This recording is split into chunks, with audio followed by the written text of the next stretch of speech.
Well, just got back from MD Anderson, and this was waiting for me, for this cat.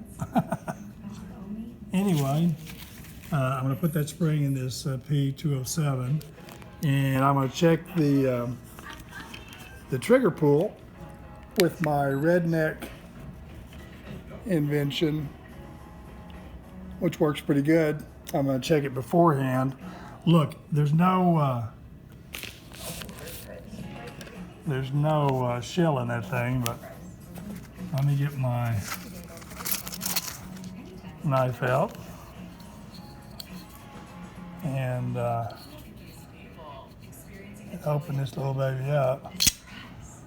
So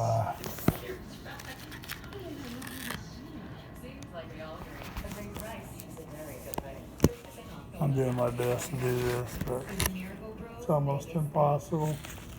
My wife is supposed to help me. She's out there talking to her friend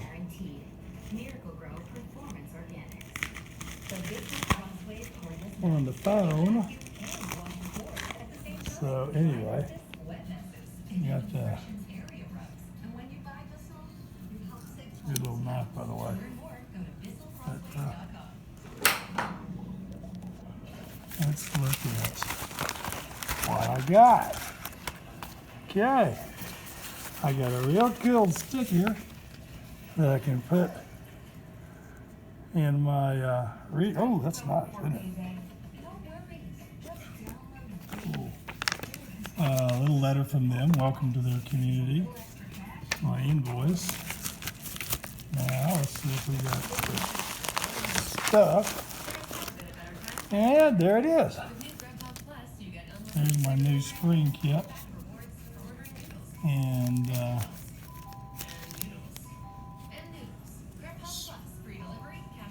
everything I need to put in there. So anyway, I'm gonna try to see what the double action pull on this thing is. Guys, please bear with me slightly. I'm not going to do a trigger check. I've already checked it. So, you don't want to get tough. Anyway, you just have to take my word for it. I'm taking up too much room. But I'm about to, look at that. Isn't that really cool? Anyway, I'll be back with, and I'll give you what the trigger pull was, and then I'll install the trigger springs, and then I'll come back and I'll tell you what it is currently. Okay.